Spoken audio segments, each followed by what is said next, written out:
5 minutes pour comprendre la chronique de vulgarisation philosophique sur Radio Laser. J'intitule les chroniques qui vont suivre « La crise sans fin ». Alors pourquoi la crise sans fin ? Tout simplement, j'emprunte l'expression « la crise sans fin » au titre d'un livre de Myriam Revaud-Dallon, édité en 2012 au Seuil dans la collection La couleur des idées. Myriam Revaud-Dallon est philosophe et professeur des universités à l'école pratique des hautes études. La crise sans fin concerne, nous dit Myriam Revaud-Dallon, tous les domaines de l'existence et de l'activité humaine. À propos de domaine de l'existence, je mets comme sous-titre le « je » et le vote, par exemple. Alors, domaine d'existence, c'est le « je », mais le « je » au milieu du monde. Et dans le contexte actuel, on peut dire que ce monde est bien confus. En effet, ce monde est en crise de droit, notamment de droit international. On sait qu'à l'intérieur des États, beaucoup de gens contestent les lois, contestent le droit. Exemple, aux États-Unis, avec leur président un petit peu, si j'ose dire, omniprésent et omnipuissant par rapport à d'autres présidents.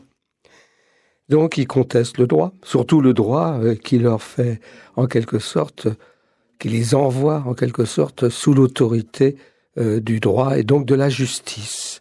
Donc, il y a une crise indirecte de la justice, voire quasiment directe. Bref, mais ce monde si confus, il est confus pour aussi d'autres raisons.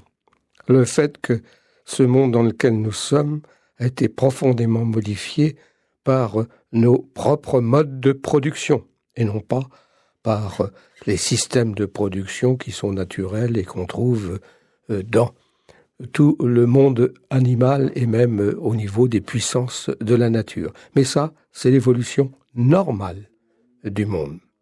Donc ce monde construit sur l'artifice est particulièrement confus. Surtout depuis la Deuxième Guerre mondiale, au niveau des rapports entre les États, entre les individus, au niveau du droit, relativement au droit. Donc voilà, le monde dans lequel on se trouve décrit d'une manière un peu rapide et extrêmement générale, c'est-à-dire qui concerne toute l'humanité. Ne nous trompons pas, nous sommes tous dans le même bateau, même si beaucoup de gens s'excluent de ce bateau, mais il s'agit d'une illusion plus que d'optique, il s'agit d'une illusion sur le jeu qu'on est au milieu de ce monde très confus. Donc, voilà ce qui nous intéresse ces temps-ci, c'est cette crise dite sans fin, puisque si on regarde autour de soi, il y a des crises partout. Alors, cette crise sans fin peut aussi être attribuée à la démocratie, confrontée effectivement à la question du climat. Donc on va essayer de voir quels sont les problèmes qui sont soulevés par cette confrontation. Parce que on sait que nous sommes toujours confrontés, d'une manière ou d'une autre, aux puissances de la nature et le climat fait partie aussi de ces puissances. En effet, la démocratie, du moins la démocratie contemporaine, s'est constituée face à la nature et non pas dans la nature. Donc il y a là un gros problème historiquement bien installé, bien défini et qui concerne l'ensemble de l'humanité. Nous, en quelque sorte, nous posons comme extérieurs. Je dis bien comme, parce qu'on sait bien qu'on ne l'est pas. Mais si on veut comprendre nos crises, il faut nous considérer comme dans cette nature. Par exemple, il y a eu des évolutions quand même historiques. Je disais, donc, par exemple, la démocratie athénienne avait intégré la nature, ou du moins les puissances de la nature à travers sa mythologie. Zeus, par exemple, c'est en quelque sorte la toute-puissance de la nature. C'est donc face à cette nature autonome et obéissant à ses propres forces, c'est-à-dire en dehors de toute moralité, dans la nature il n'y a pas de moralité, dans la mythologie grecque, les dieux, forces à la fois puissantes et surpuissantes, ne tombent pas dans l'exercice du bien et du mal, mais dans des rapports de force, effectivement.